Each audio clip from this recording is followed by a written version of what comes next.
அவங்க பையன் இமேஜுங்கிறது வந்து வேற மாதிரி இருக்கு. அவன் வந்து குதிரையில் இப்படி ஜம்ப் பண்றது, அப்படி ஜம்ப் பண்றது, இப்படி ஃபைட் பண்றது, அப்படி ஃபைட் பண்றதுன்னு இத்தனையும் பண்ணிட்டு இருக்கும்போது அவனை போய் கழுத்து மேல உட்கார வைக்கிறேன்னா எந்த அப்பா ஒத்துக்குவான்? அதனால அவர் கேட்கறது நியாயம் தான் அப்படின்னா, இல்லையா அப்ப பயங்கர அப்செட்டா இருக்கு, என்ன பண்ண தெரியல அப்படின்னு. அப்போ அந்த கமல் வேற இந்த படம் இப்படி சொல்லிட்டாப்ல அப்படின்னு. அப்புறம் நீங்க போங்க சார், நாளைக்கு நாளைக்கு நான் வர்றேன், வந்து இல்லை அந்த கதை கரெக்ட் பண்ண முடியுமா பார்க்கலாம், இல்லை அப்படின்னா வேற ஏதாவது கதை பண்ணிக்கலாம் அப்படின்னு. எங்கிட்ட விளையாடுறியா அப்படின்னு. என்ன சார் முந்தான முடிச்ச அந்த போட்டு ஓடி இருக்கு, நீ இவ்வளவு படம் டைரக்ட் பண்ணி இந்த ரேஞ்சில் நீ உட்காந்துருக்க, நீ எங்கேயா மறுபடியும் வந்து எனக்கு உட்காந்து கதை பண்ண போறேன், இன்னைக்கு இருந்தாலும் உங்க அசிஸ்டன்ட் தான், நானு உங்ககிட்ட தான் நான் வந்தேன், அதனால நான் வந்துடுறேன் அப்படின்னா. இல்லையா இருக்கு நம்பிக்கையே இல்லைன்னாரு. இல்ல அப்படின்னு சொல்லிட்டு 2 நாள் அதே மாதிரி நான் வந்தேன். வந்துட்டு அதுக்கப்புறம் அந்த கதையை கேட்டா சரியில்லைன்னு ஒண்ணு, இல்லை சார் வேற கதை பண்ணிக்கலாம் அப்படி. நிஜமாவாயா? ஆமா அப்படின்னாரு. அதுக்கப்புறம் ஓவர் நைட்ல என்ன ஹோட்டல்ல கொண்டு போய் ரூம் போட்டு விட்டாரு. அன்னைக்கு ஒரு நைட்டு தான் உட்கார்ந்தேன். அடுத்த நாள் காலையில கூப்பிட்டு, சார் இது கமல் சார், நீங்க அந்த காம்பினேஷனுக்கு ஒரு அவுட்லைன் பிடிச்சிருக்கேன் பாருங்க அப்படின்னு சொல்லிட்டு கதையை சொன்னேன். இல்லையா நேற்று விட்டு போனேன், இப்போ வந்து கதை சொல்றாங்கிறேன்னா, இல்லை வாங்க நான் சொல்றேன் அப்படின்னு.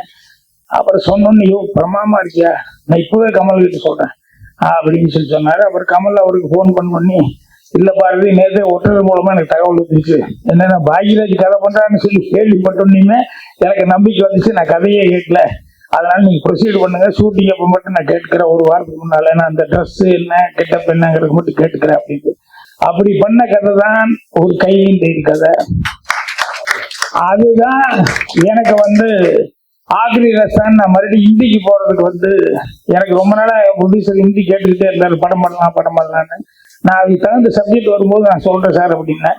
ஸோ இந்த சப்ஜெக்ட் கதையை வந்து நான் தமிழ்ல ரெடி பண்ணணுன்னே அந்த ப்ரொடியூசர் கூப்பிட்டு நான் சொன்னேன், இந்த மாதிரி ஹிந்திக்கு அமிதாப் பச்சன் அவர் நடிச்சா ரொம்ப நல்லா இருக்கு இந்த கதை அப்படின்னு சொன்னோன்னே உடனே அமிதாவுக்கு ஃபோன் பண்ணி, இந்த மாதிரி ஒரு கதை இருக்குங்கிறாரு, இன்னும் படம் ரிலீஸ் ஆகல, இந்த பரவாயில்ல அவர்கிட்ட கதை ரிலீஸ் ஆகலைன்னா கூட பரவாயில்ல, நான் வந்து கதை கேட்கறேன், கதை கேட்டு ஓகேன்னா நம்ம சைன் பண்ணிட்டு ப்ரொசீட் பண்ணிக்குவோம் அப்படின்னு சொன்னாரு.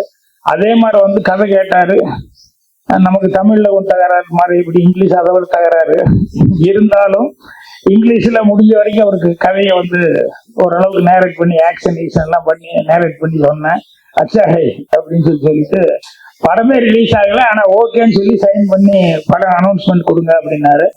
இன்னைக்கும் அமிதாப் பச்சன் அவர்கள்கிட்ட உன்னோட 10 படத்துல எந்த படம் உங்களுக்கு வரிசைப்படுத்தி சொல்லுங்க, ஒரு 10 படம் சொல்லுங்களேன் உங்களுக்கு ரொம்ப பிடிச்ச படம் அப்படின்னா, அதுல அந்த 10ல வந்து 1 பாக்யராஜ் ஆக்ரி ரஸ்தா அப்படின்னு சொல்லிட்டு அவர் ட்விட்டர்ல பதிவு பண்ணுவார். எனக்கு நான் ட்விட்டர்ல எல்லாம் போய் படிக்கிறது இல்லை, ஆனா என் சன்னு சாந்தன் அவன் படிச்சுட்டு வந்து சொல்லுவான், டாடி இப்படி போட்டிருக்காரு அமிதாப் அவர்கள், இது 32வது வருஷம், எனக்கு இந்த டேட்ல தான் ரிலீஸ் ஆச்சு அந்த படம் ஆக்ரி ரஸ்தா, நான் ரொம்ப லைக் பண்ண படம் அப்படின்னு சொல்லிட்டு அவன் சொல்லுவான். சரி எனக்கு தேங்க்ஸ் எல்லாம் போட முடியாது, நீயே போடு, நானும் படிச்சேன் பார்த்தேன்னு சொல்லி நீயே தேங்க்ஸ் போடுற அப்படின்னு சொல்லி சொல்றேன். எதுக்கு சொல்றேன்னா, இவர் அசிஸ்டன்ட் டைரக்டரா நான் டைரக்டர் ஆயிட்டேன் அப்படின்னு நினைச்சிருந்தா அவருக்கு அந்த கை கொடுக்கும் கை வந்து ராணுவம் எல்லாம் தெரிய அளவு கை கொடுத்துருக்காரு. ஸோ அதுல இறங்கி வந்து அவர் பரவாயில்ல நம்ம அவர்கிட்ட அசிஸ்டண்டா வேலை பார்க்கணும் அப்படின்னு சொல்லிட்டு பண்ணும்போது அவருக்கு வந்து அது வந்து அவ்வளவு பெரிய இதா இருந்தது. அதே மாதிரி நான் முந்தானை முடிச்சு செஞ்சிருந்தா கூட எங்க டைரக்டர் அசிஸ்டன்ட்ங்கிறதுனால நான் வந்து அவருக்காக கதை பண்ணது, கடைசியில் எனக்கு ஆல் இண்டியா லெவல்ல போய் சூப்பர் ஸ்டார் அவரை வச்சு டைரக்ட் பண்ற அளவுக்கு எனக்கு வாய்ப்பு வந்தது. அப்படிங்கும்போது உழைப்பு, உண்மையான உழைப்பா இருந்தால் அது என்னைக்கு இருந்தாலும் நமக்கு உயர்வை கொடுக்கும். இப்ப கூட வந்து எனக்கு இது கொடுத்தாங்க, எனக்கு கஷ்டமா இருக்கு, என்னடா இது அப்படின்ட்டு என்னென்ன சீல் கொடுத்தாங்க இல்லையா, வாழ்நாள் சாதனை.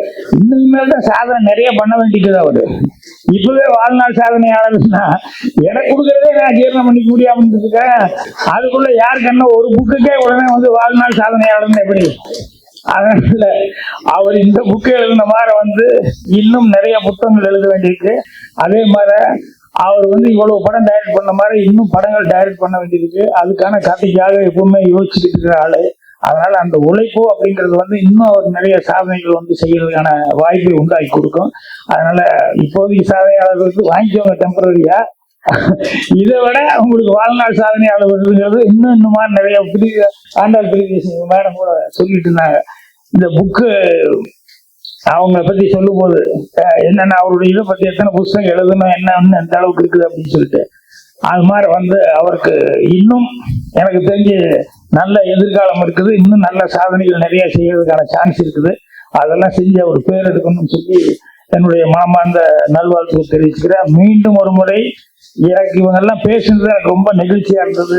அதனால குட்டி பத்மினி மேடத்திலிருந்து பால்நையார் வந்து அவர் தேசிய விருது வாங்கின அகத்தின் வரைக்கும் எல்லாத்துக்குமே என்னுடைய மனமார்ந்த நன்றி தெரிவிச்சுக்கிறேன். நன்றி, வணக்கம்.